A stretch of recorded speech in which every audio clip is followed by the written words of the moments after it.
Il est 13h, heureux de vous retrouver au compte de cette édition d'information dont voici les titres. Les autorités guinéennes attendent plus de la CEDEAO. Le gouvernement guinéen invite l'institution sous-régionale à se débarrasser des discours de théorie pour plutôt honorer ses engagements. Vous entendrez le porte-parole du gouvernement dans cette édition d'information. Nous ferons un zoom sur le métier de puisatier. Cette activité est l'une des plus vieilles, mais aussi une des plus difficiles à cause de l'effort physique qu'elle demande.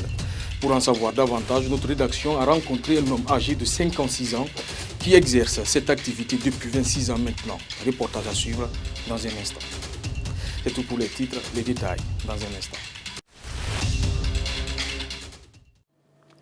Encore une fois, bonjour et bienvenue à la une de l'actualité.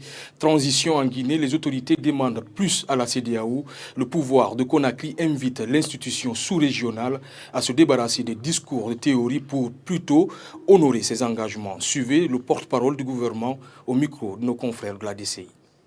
La CEDEAO s'est engagée au début de la transition d'apporter son assistance financière, son assistance technique à la Guinée. Nous pensons que ceci va être couronné de succès pour faire en sorte que la Guinée avance, qu'on sorte aussi de la théorie. Quand on s'engage à accompagner et financièrement et techniquement, il faut qu'on sorte toujours de dire oui, il faut avancer, il faut mettre la main dans la poche, sortir les nécessités et ensuite voir comment ça se déroule. Parce que si les ressources financières ne sont pas sur la table, il va sans dire que c'est difficile et que ça prendra le temps de mobiliser ces ressources. Il faut aussi que l'espace sous-régional soit plus outillé que cela, qu'on sorte un peu des exigences et des déclarations qui n'ont pas souvent des conséquences sur les populations. Il faut avancer, il faut ressortir l'appui technique est nécessaire, l'appui financier est indispensable, faire en sorte que l'on puisse avancer.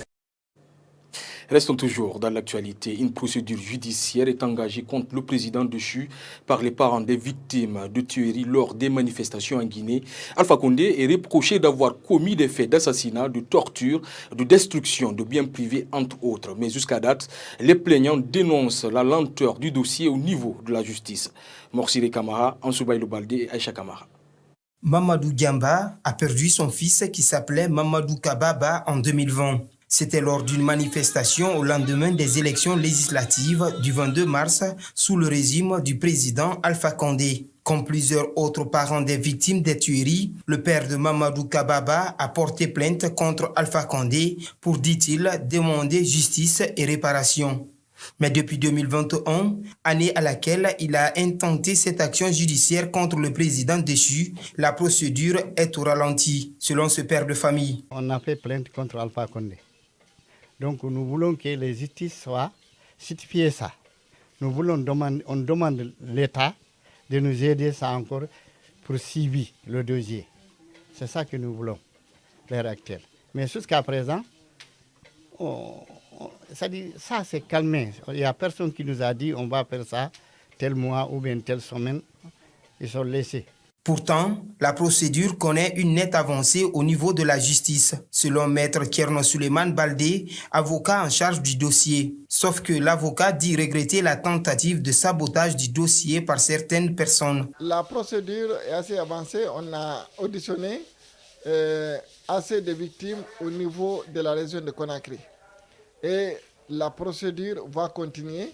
Mais si vous voyez que nous ne donnons pas assez d'informations, c'est puisqu'il y a beaucoup plus de personnes qui veulent contrecarrer cette procédure que celles-là qui veulent aider réellement. Donc la discrétion est de mise et au-delà, la loi nous oblige de garder la secret de l'instruction. Et nous ne sommes pas comme certaines personnes qui peuvent venir divulguer des informations contre le serment qu'ils ont prêté. Nous, notre objectif, c'est d'arriver à obtenir un résultat, notamment l'inculpation de M. Alpha Condé et son extradition en Guinée, afin de permettre aux familles de victimes d'obtenir justice. Des plaintes contre Alpha Condé sont déposées partout où il y a eu des tueries pendant les manifestations politiques ou sociales au moment de sa gouvernance, a déclaré Maître Kerno Suleiman Baldé. Ce qui indique que les faits qui lui sont reprochés par les plaignants sont notamment l'assassinat, destruction des biens privés, séquestration et torture. Autre fait de l'actualité, une voiture a pris feu ce vendredi en pleine circulation sur la transversale Taneri-Koza. Un incident malheureux pour le conducteur qui s'en est toutefois sorti indemne. Les témoins qui ont assisté à la scène accusent les sapeurs-pompiers de ne pas avoir intervenu pour éteindre le feu. Mayam Bouibari et Aïcha Kamara. C'est une voiture de marque Toyota qui a pris feu ce vendredi aux environs de 12 heures sur la transversale Taneri-Koza. Une voiture totalement calcinée avec tout son contenu. Le conducteur qui s'en est sorti indemne revient sur les circonstances de cet incident sous anonymat. On est devenu à l'embouteillage, même j'étais garé, l'embouteillage. J'ai éteint. Après l'embouteillage se bouge, quand je démarre seulement, j'ai vu qu'il prend le feu. On est deux, moi avec mon mangalchien. Les citoyens très en colère qui ont usé de tous les moyens pour éteindre le feu ont accusé les sapeurs-pompiers de ne pas avoir intervenu. Je suis fâché contre les sapeurs-pompiers. C'est eux qui devraient intervenir. Même les policiers ne sont pas venus pour voir la situation. Moi, j'étais à la maison au moment où la voiture a pris feu. Les gens ont fait leur mieux, mais en vain. Chaque fois, c'est comme ça. Selon le conducteur qui était avec son mécanicien à bord, la voiture sortait tout droit du garage, ce qui vient poser la problématique de l'entretien des véhicules en Guinée. Et je le disais en titre, l'oignon fait partie des produits les plus consommés en Guinée. Mais aujourd'hui, cette denrée alimentaire est devenue inaccessible dans les ménages. Plusieurs femmes se plaignent de la hausse du prix de cet aliment indispensable pour les repas. Depuis quelques jours, le sac d'oignons se négocie entre 580 000 et 700 000 francs guinéens. Une situation qui ne laisse pas indifférents plusieurs consommateurs. Mama Issata Tawel Kamara a fait un tour dans certains ménages et au marché. Suivez son constat. Il est 10 heures. Aïssa Tousso revient déjà du marché.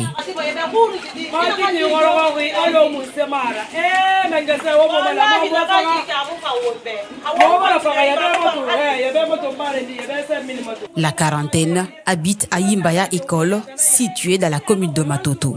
Depuis quelques jours, le coût de cette denrée est devenu inaccessible dans les ménages. Voici le contenu de son panier. Comme les images le montrent, il contient seulement 5 petits oignons qu'elle a payés à 5 000 francs guinéens le tas. Actuellement, l'oignon coûte trop cher. Nous qui n'avons pas assez de dépenses, nous souffrons énormément. Je dépense 30 000. Et si je paye oignons 5 000 et poissons 20 000, comment je pourrais m'en sortir avec le reste des condiments?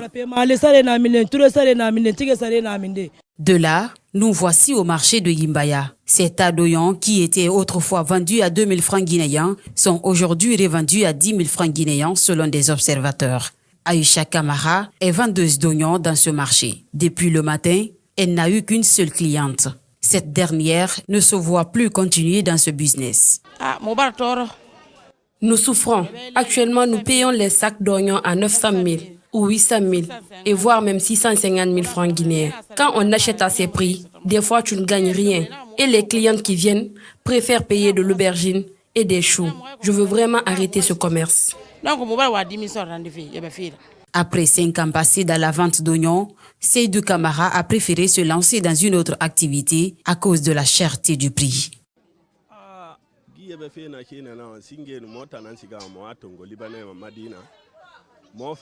Avant, je prenais le sac avec les Libanais et donnais aux vendeuses. Mais maintenant, j'ai d'abord arrêté parce que c'est cher.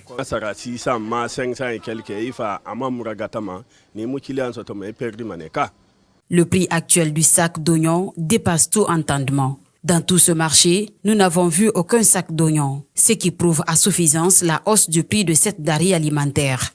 La décision du ministère du Commerce, celle d'interdire l'exportation des denrées alimentaires comme l'oignon pour une durée de 6 mois, pourrait peut-être soulager le panier de la ménagère.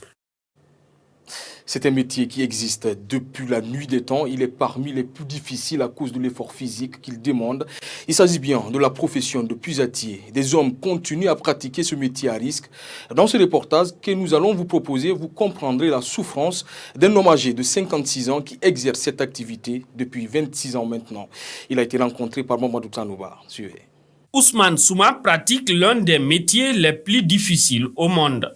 À 56 ans, il continue à creuser des puits avec des outils rudimentaires pour subvenir à ses besoins. Il exerce cette activité qui nécessite l'emploi de la force physique depuis près de 30 ans maintenant. Cela n'est pas sans conséquence sur son état de santé.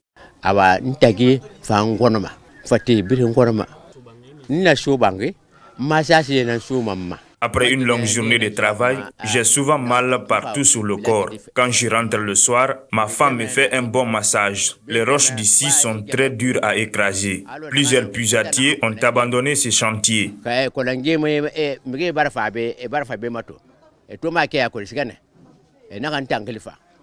Ousmane Souma dit pratiquer cette profession par manque de moyens.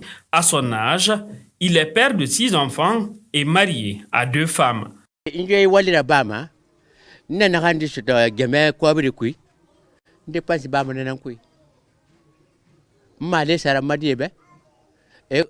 C'est quand je fais ce travail que je gagne un peu d'argent pour nourrir ma famille. Vous savez, en rentrant à la maison, je vais trouver mes enfants qui m'attendent avec des petites réclamations. C'est avec l'argent des puits que je satisfais les besoins de ma famille.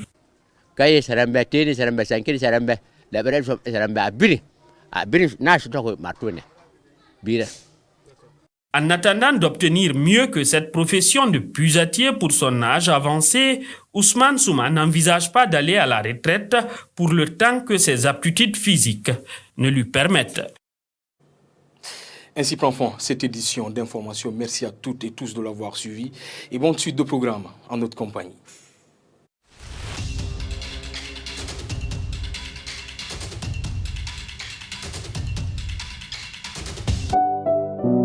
Le village en même temps ville, c'est la magie de Kavi TV, la télé du développement.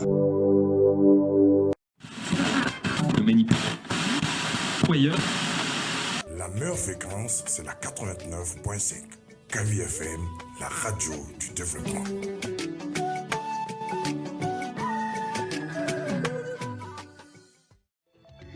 Minata kunyaba fakati